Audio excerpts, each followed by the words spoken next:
All YouTube. Wait, hey there, all YouTubers. Here's episode 85 of the Mr. Men book readings. Mr. Small's Big Dream.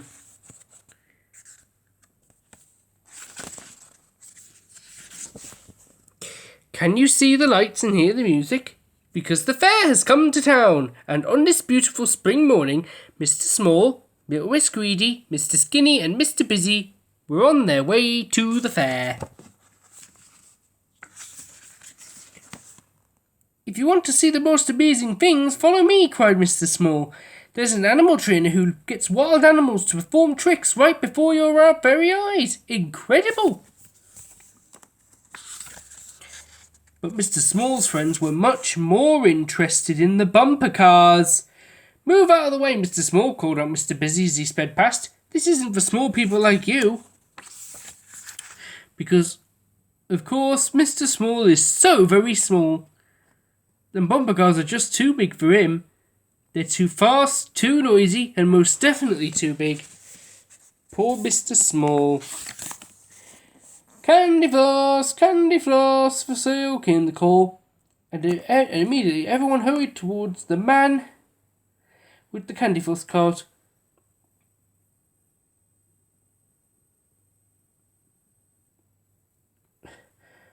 Mr. Small got pushed this way and that by the crowd.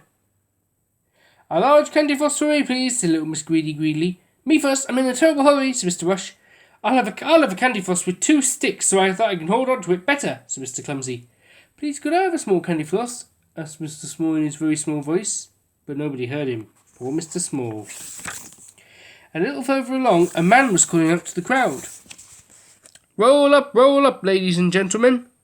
Is there anyone who dares to challenge the strongest man in the world? He's a marvel. He's a giant. See for yourselves. Roll up.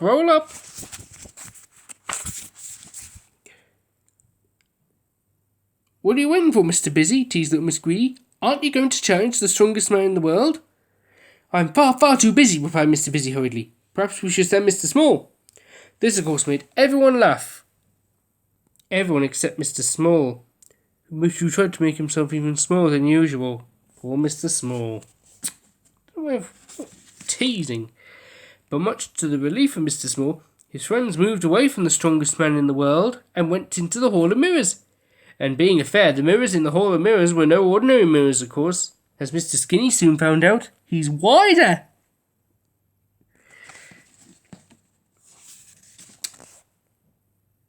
And as for Mr. Small, he was completely transformed. And as he stared at his enormous reflection, he began to dream about how different his life could be if only he wasn't so small. Bumper cars aren't for small people like you, Mr. Busy, he imagined himself saying as he crashed into a very small Mr. Busy. Nobody is too strong for me, he imagined himself saying to the not-so-strong strongest man in the world. But little Miss Greedy's voice interrupted his dream. Mr. Small, didn't you want to take us to see the animal trainer? She asked. Oh, yes, replied Mr. Small. 4 tickets, please. I'm sorry, replied the ticket seller, but there's no show today. The animal trainer is injured. I can take his place, replied Mr. Small boldly. I know his show very well. I've seen it many times.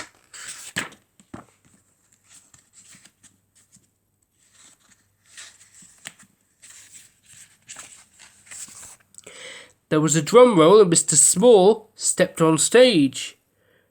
Was Mr. Small, who was so very small, really going to stand face to face with a wild animal? Little Miss Greedy, for one, was quite sure that Mr. Small had gone completely stark raving mad. You and I know he won't have, will he? Hop, a frog, a little green frog.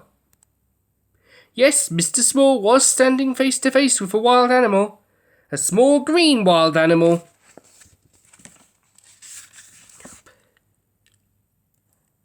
The show was a huge success and Mr. Small was delighted.